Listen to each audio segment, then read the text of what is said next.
Skrinka, miesto, kde žijú najlepšie svetové rozprávky. Mikuláš, čo to v kapse schovávaš? Zima už klope na dvere. Ulice stúhli mrazom a biela pokrývka oblapila celú dedinu. Komíny sa prebudili z ročného spánku a začali silno fúčať, ako by ponad domčeky prešiel jeden veľký priesvitný vlak. Všetko bolo pripravené na príchod svätého Mikuláša.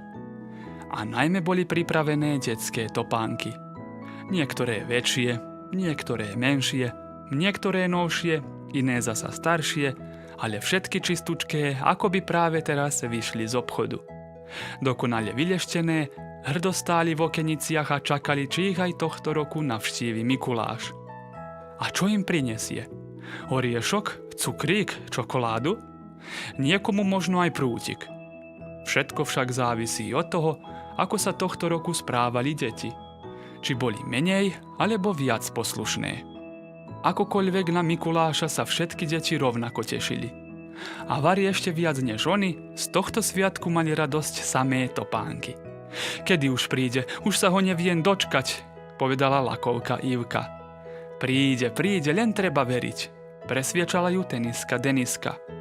Ja budem nakúkať cez okno, predpokladám, že ako najvyššia topánka ho prvá zočím, pridala sa čižmička Zuzička. Ako sa krásne leskneš, pochválila čižmičku Zuzičku lakovka Ivka. Ďakujem, veď som sa tento rok pripravila, ako sa patrí, nie že by mi Mikuláš zasa nechal prútik, odpovedala čižmička Zuzička. Nedostanete vy ani prútik, ani sladkosti. Hovorím vám, že Mikuláš nepríde, výsmešne povedala topánka Janka. Medzi nimi však bola najnovšia obuv a ako topánka 21. storočia, samozrejme, že do nejakých svätých neverila. Iba tu mrznete pri okne a namýšľate si, že ste kto vie ako dôležité v tento večer. Deti vám raz ročne venujú pozornosť a horko ťažko vás vyčistia aspoň tohto 6. decembra a vy namiesto toho, aby ste im povedali pravdu, ešte im aj dávate nádej, že dáky Mikuláš existuje. Nahnevane hovorila topánka Janka. Ostatné topánky si však jej slová nevšímali. Polnoc prešla, vietor po dedine rozfúkoval vločky a oni netrpezlivo čakali, kedy zvonček zacinká a zvestuje príchod Mikuláša. Aký príde? Bude mať iba barnicu či aj masku? Bude od nich žiadať, aby sa pomodlili? Uvažovali topánky a mali z toho nesmiernu radosť. Anieličku môj, strážničku, opatruj mi moju dušičku, opakovala si modlitbu lakovka Ivka. Nechcela sa pred Mikulášom zahambiť. A ja sa neviem pomodliť, ohlásila sa ustarostená sandálka Málka. Sandálka, čo ty tu robíš? Veď si ty letná obuv, prekvapene zareagovala čižmička Zuzička. Papučka Malučka a ja sme sa tiež chceli zoznámiť s Mikulášom, vysvetľovala sandálka Málka a papučka Malučka iba požmurkala na ostatnú obuv svojimi veľkými modrými očami. No pridajte sa sem k nám. Keď nás bude viac, Mikuláš nás ľahšie zočí, volala sandálku Málku a papučku Malučku teniska Deniska. Toto je neuveriteľné, ozvala sa zasa namrzená topánka Janka. Že by sa už aj letné topánky zbláznili a začali veriť v rozprávkové bytosti. To je proste nemožné. Kam som sa to pre Boha dostala? Hundrala topánka Janka. Aj niektoré iné topánky začali podozrievať o príchode Mikuláša. Veď už takmer svitlo a od neho ešte ani chýru, ani slíchu. Netreba strácať nádej, hovorila kamarátkam teniska Deniska. Treba iba veriť, pridala sa čižmička Zuzička. Viem, zaspievajme pesničku a Mikuláš nás bude počuť a bude vedieť, kam má ísť. Napadlo lakovke Ivke, ktorá v tom okamihu roztočila.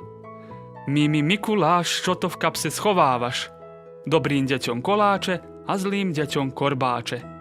Pridali sa jej čižmička Zuzička, teniska Deniska, sandálka Málka a papučka Malučka a všetky spolu na plné obrátky spievali.